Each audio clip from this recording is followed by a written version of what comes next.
Hello dear students, welcome to my channel Easy Politics with Suresh. Dear students, ଆଜିର ଏହି ଭିଡ଼ିଓରେ ଆମେ ଗୋଟେ ଇମ୍ପୋର୍ଟାଣ୍ଟ ଲଙ୍ଗ କ୍ୱେଶ୍ଚିନ୍ ପଢ଼ିବା। ଆଉ ଏ ପ୍ରଶ୍ନଟା ଅନେକ ସମୟରେ ପିଲାମାନଙ୍କୁ ପରୀକ୍ଷାରେ ଆସିଥିଲା, ମୁଁ ଦେଖିଛି। ତେଣୁ ଏଇଟା ଗୋଟେ ଇମ୍ପୋର୍ଟାଣ୍ଟ କ୍ୱେଶ୍ଚିନ୍ ଏମିତି ଆସିପାରେ ଯେ ଉତ୍ତମ ବା ସୁନାଗରିକମାନଙ୍କର ଗୁଣଗୁଡ଼ିକ ଆଲୋଚନା କର ବା ରାଷ୍ଟ୍ର ଗଠନରେ ନାଗରିକମାନଙ୍କର ଉତ୍ତମ ନାଗରିକମାନଙ୍କର ଭୂମିକା ଆଲୋଚନା କର, ଏମିତି କ୍ୱେଶ୍ଚିନ୍ ଆସିପାରେ। ତ ତାର ଆନ୍ସର୍ କ'ଣ ହେବ? ଭିଡ଼ିଓଟିକୁ ପ୍ରଥମରୁ ଶେଷ ପର୍ଯ୍ୟନ୍ତ ଦେଖିବା ପାଇଁ ଚେଷ୍ଟା କର। ଆମେ ନାଗରିକମାନେ ସମସ୍ତେ ଆମ ଦେଶର ଭଲ କିମ୍ବା ଖରାପ ପରିସ୍ଥିତି ପାଇଁ ଉତ୍ତରଦାୟୀ। ନିହାତି ଭାବରେ ଯେ ଗୋଟେ ଦେଶର ଭଲ କିମ୍ବା ଖରାପ ପରିସ୍ଥିତି କାହା ଦ୍ୱାରା ହେଇଥାଏ? ନାଗରିକମାନଙ୍କ ଦ୍ୱାରା ହିଁ ହେଇଥାଏ। ତେଣୁ ଆମେ ସମସ୍ତେ ଭଲ କିମ୍ବା ଖରାପ ପରିସ୍ଥିତି ପାଇଁ ଦାୟୀ। ଆମ ସମସ୍ତଙ୍କୁ ଏମିତି କାର୍ଯ୍ୟ କରିବାକୁ ପଡ଼ିବ ଯାହାର ସକାରାତ୍ମକ ପ୍ରଭାବ ଆମ ସମାଜ ଏବଂ ରାଷ୍ଟ୍ର ଉପରେ ପଡ଼ିବ। ତେଣୁ ଆମେ ସମସ୍ତେ ନିଜ ନିଜର କାର୍ଯ୍ୟକୁ ଏମିତି କରିବା ଦରକାର ଯାହାର କି ପଜିଟିଭ୍ ଇମ୍ପାକ୍ଟ ପଡ଼ିବ ବା ସକାରାତ୍ମକ ପ୍ରଭାବ ପଡ଼ିବ ଆମର ସମାଜ କିମ୍ବା ରାଷ୍ଟ୍ର ଉପରେ। ଜଣେ ବ୍ୟକ୍ତିଙ୍କ କାର୍ଯ୍ୟ ଜଣକର ଜୀବନକୁ ପରିବର୍ତ୍ତନ କଲାବେଳେ ସମସ୍ତଙ୍କର ସାମୂହିକ କାର୍ଯ୍ୟର ପ୍ରଭାବ ସମଗ୍ର ଦେଶ ଉପରେ ପଡ଼ିଥାଏ। ଏହା ତ ବାସ୍ତବିକ କଥା, କାହିଁକି ନା ଗୋଟେ ବ୍ୟକ୍ତିର କାର୍ଯ୍ୟକଳାପ ତା ଜୀବନ ଉପରେ ପଡ଼ିଥାଏ, କିନ୍ତୁ ସମସ୍ତଙ୍କର କାର୍ଯ୍ୟକଳାପ ସାମୂହିକ ଭାବରେ ଯଦି ଆମେ ଦେଖିବା ତାହେଲେ ସମାଜ ବା ରାଷ୍ଟ୍ର ପ୍ରତି ନିହାତି ଭାବରେ ପଡ଼ିଥାଏ। ତେଣୁ ସର୍ବଦା ଆମେ ଚେଷ୍ଟା କରିବା ଯେ ଆମେ ସକାରାତ୍ମକ କାର୍ଯ୍ୟଗୁଡ଼ିକ କରିବା ଦରକାର, କାରଣ ତା'ର ପ୍ରଭାବ ପଡ଼ିଥାଏ ଆମ ଦେଶ ଉପରେ। ତେଣୁ ସମସ୍ତ ନାଗରିକଙ୍କ କର୍ତ୍ତବ୍ୟ ହେଉଛି ନିଜ ନିଜର ଅବଦାନ ଦ୍ୱାରା ସମଗ୍ର ରାଷ୍ଟ୍ରକୁ ସମୃଦ୍ଧ କରିବା। ତେଣୁ ଏଇଟା ହେଉଛି ଆମର ମୋରାଲ ରେସ୍ପନ୍ସିବିଲିଟି ଯେ ଆମେ କେମିତି ନିଜ ଦେଶକୁ ଯଦି ଆମେ ଉନ୍ନତ କରିବା ପାଇଁ ଚାହୁଁଛୁ ତାହେଲେ ଆମ ସମସ୍ତଙ୍କର କିଛି କିଛି ଅବଦାନ ରହିବା ଦରକାର, କଣ୍ଟ୍ରିବ୍ୟୁସନ୍ ରହିବା ଦରକାର, ଯଦ୍ୱାରା କି ଆମ ଦେଶ ବା ଆମ ରାଷ୍ଟ୍ର ସମୃଦ୍ଧ ହୋଇପାରିବ। ଜଣେ ସୁନାଗରିକର କର୍ତ୍ତବ୍ୟ ଗୁଡ଼ିକ ଏବଂ ପ୍ରତିଶ୍ରୁତି ଗୁଡ଼ିକ ହିଁ ଗୋଟିଏ ରାଷ୍ଟ୍ରକୁ ବିକଶିତ କରାଇ ପାରିବ ଏବଂ ଶାନ୍ତି ଓ ସମୃଦ୍ଧି କରିପାରିବ। ଏଠି ତ ଆମେ ସମସ୍ତେ ଜାଣିଛୁ ଯେ ଆମର ଯେଉଁ କର୍ତ୍ତବ୍ୟ ଗୁଡ଼ିକ ରହିଛି ସେ କର୍ତ୍ତବ୍ୟ ଗୁଡ଼ିକକୁ ଆମେ ପାଳନ କରିବା ଦରକାର ଏବଂ ତା ସାଥେ ସାଥେ ଆମେ ଯେତେ ସବୁ ପ୍ରତିଶ୍ରୁତି ଗୁଡ଼ିକ ନେଇଛୁ ସେ ପ୍ରତିଶ୍ରୁତିକୁ ମଧ୍ୟ ଆମେ ପାଳନ କରିବା ଦରକାର, ଯଦ୍ୱାରା କି ଆମ ରାଷ୍ଟ୍ର ବିକଶିତ ହୋଇପାରିବ ଏବଂ ଦେଶରେ ଶାନ୍ତି ଶୃଙ୍ଖଳା ଏବଂ ସମୃଦ୍ଧି ମଧ୍ୟ ହୋଇପାରିବ। ଗୋଟିଏ ରାଷ୍ଟ୍ର ଉନ୍ନତ ହୋଇପାରିବ ସେତେବେଳେ ଯେତେବେଳେ କି ଏହାର ନାଗରିକମାନେ ଦାୟିତ୍ୱବୋଧ ହୋଇ ଏକ ଦୃଢ଼ ଏବଂ ଶକ୍ତିଶାଳୀ ରାଷ୍ଟ୍ର ଗଢ଼ିବେ। ନିହାତି ଭାବରେ ଯେତେବେଳେ କି ଗୋଟେ ରାଷ୍ଟ୍ର ସେହି ସମୟରେ ଉନ୍ନତ ହୋଇଥାଏ ବା ସମୃଦ୍ଧ ହୋଇଥାଏ ଏବଂ ଶକ୍ତିଶାଳୀ ହୋଇଥାଏ ଯେତେବେଳେ କି ପ୍ରତ୍ୟେକ ନାଗରିକମାନେ ନିଜର ଦାୟିତ୍ୱବୋଧ ଯାହା ଅଛି ନିଜର ଦାୟିତ୍ୱକୁ ଯେତେବେଳେ ଆମେ ପାଳନ କରିବା, ଠିକ୍ ଭାବରେ ସୁଚାରୁ ରୂପେ ଯଦି ଆମେ ପାଳନ କରିବା ତାହେଲେ ଯାଇକି ଗୋଟେ ଦେଶ ଷ୍ଟ୍ରଙ୍ଗ ହୋଇପାରିବ ଏବଂ ପାୱାରଫୁଲ୍ ହୋଇପାରିବ। କାରଣ ଆମେ ସମସ୍ତେ ଆମ ରାଷ୍ଟ୍ରର ସୁରକ୍ଷା ଏବଂ ବିକାଶ ପାଇଁ ଦାୟୀ। ଏଇଟା ତ ବାସ୍ତବିକ କଥା। ଆମ ରାଷ୍ଟ୍ରର ବିକାଶ ଏବଂ ସୁରକ୍ଷା ପାଇଁ କିଏ ଦାୟୀ? ଆମେ ନିଜେ ହିଁ ଦାୟୀ। ତେଣୁ ଗୋଟିଏ ନାଗରିକର ପ୍ରମୁଖ କର୍ତ୍ତବ୍ୟ ହେଉଛି ଯେ ସେ ଜଣେ ଉତ୍ତମ, ସଚେତନ, କର୍ତ୍ତବ୍ୟପରାୟଣ ଏବଂ ଦାୟିତ୍ୱବାନ ନାଗରିକ ହେବ। ତେଣୁ ପ୍ରତ୍ୟେକ ନାଗରିକର ସମସ୍ତଙ୍କର ପ୍ରଥମ ଏବଂ ପ୍ରମୁଖ କର୍ତ୍ତବ୍ୟ ହେଉଛି ସେ ଜଣେ ଉତ୍ତମ ନାଗରିକ କେମିତି ହୋଇପାରିବ, ସେ ଜଣେ ସଚେତନ ନାଗରିକ ହୋଇପାରିବ, କର୍ତ୍ତବ୍ୟପରାୟଣ ନାଗରିକ ହୋଇପାରିବ ଏବଂ ଦାୟିତ୍ୱବାନ ନାଗରିକ କେମିତି ହୋଇପାରିବ। ସେଗୁଡ଼ିକ ଯଦି ସେ କରେ ତାହେଲେ ତା ଦେଶକୁ ସେ ଆଗକୁ ବଢ଼ିବା କ୍ଷେତ୍ରରେ ସାହାଯ୍ୟ କରିପାରିବ।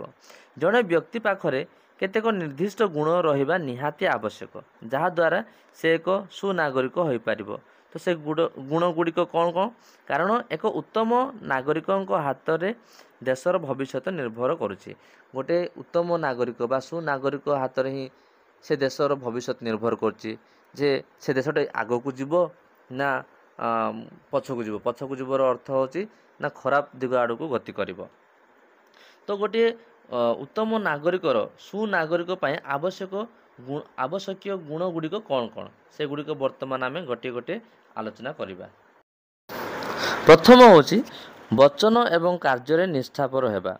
ଆମେ ଯାହା କହୁଛୁ ତାହା ଆମେ କରିବା ଉଚିତ।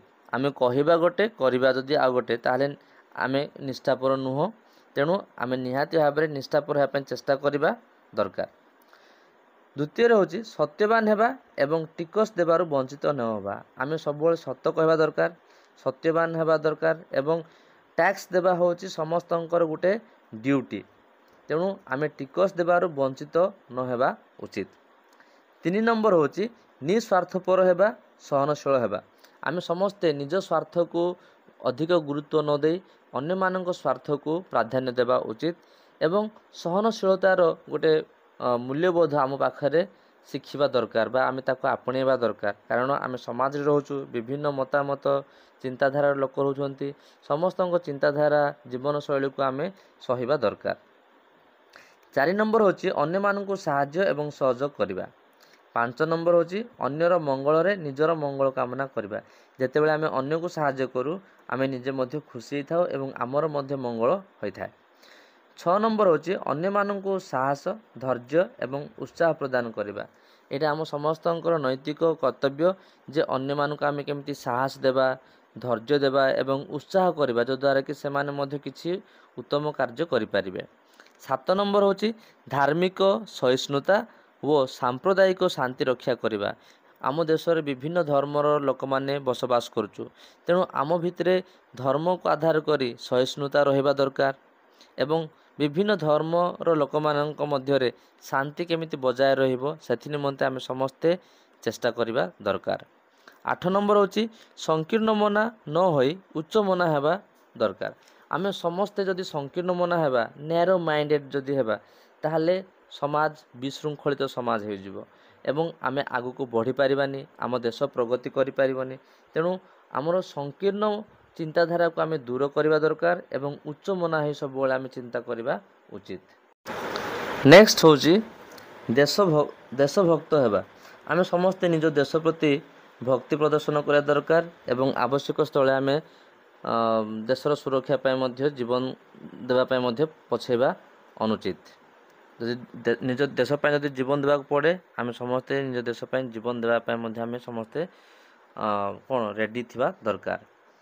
10 नंबर होची निर्वाचन रे भोट देबा जेते बेले इलेक्शन होची हमर कर्तव्य होची आमे राजनैतिक क्षेत्र रे अंशग्रहण करबा एवं निर्वाचन रे भोट देबा उचित। 11 नंबर होची देशर इतिहास विषय जानिबा निहाती भाबरे आम देशर इतिहास विषय आमे जानिबा दरकार नचेत आमे केमिति जानि पारिबा जे आम देश को अवस्था रे थिला एवं वर्तमान को अवस्था रे अछि। 12 नंबर पॉइंट होची आईन प्रति अनुगत्य प्रकाश करबा देशर जो आईन अछि संविधान अछि ओके विभिन्न व्यवस्था अच्छी से गुडिक को आमे मानिबा निहाती दरकार। 13 होची देशर परिवेश को सुरक्षा करबा निज देशर परिवेश को सुरक्षा करिवार प्रथम गुरु दायित्व होची आमर तेणु देशर परिवेश को आमे सुरक्षा करबा उचित। 14 होची समाज तथा राष्ट्रर मंगल पाए निजर सेवा प्रदान करबा एवं 15 होची एकता व भातृत्व भाव बजाय रखिबा इत्यादि आउ 15 नंबर होची आम भितर केमिति एकता और भातृत्व भाव जागृत होबो सेथि निमंते आमे समस्ते चेष्टा करबा दरकार। तो पिलाने एठी हमर नागरिक मानकर उत्तम नागरिक मानकर गुण गुडिक एठी सरी जाउसी एही समस्त गुण गुडिक जने व्यक्ति को उत्तम नागरिक करिथाय सुनागरिक माने ही राष्ट्रर मेरुदंड से माने राष्ट्र गठन रे गुरुत्वपूर्ण भूमिका निभै थांती तेणु सुनागरिक वा उत्तम नागरिक माने होछंती देशर मेरुदंड से माने ही देश को प्रगति पथरे आग को नहीं थांती तेणु एगुड़िक आम पाखरे समस्त पाखरे रहबा निहाती दरकार। सो डियर स्टूडेंट्स मु एठी मोर वीडियो को समाप्त करची जदि वीडियोटी भल लागिला ताले लाइक करो मो चैनल को जदि प्रथम थर पे आस सब्सक्राइब करो एवं किछि जदि कहया पई चाहूचो कमेंट सेक्शन रे निजर मतामत रख वो सांग माननकु ए वीडियोटी शेयर करो।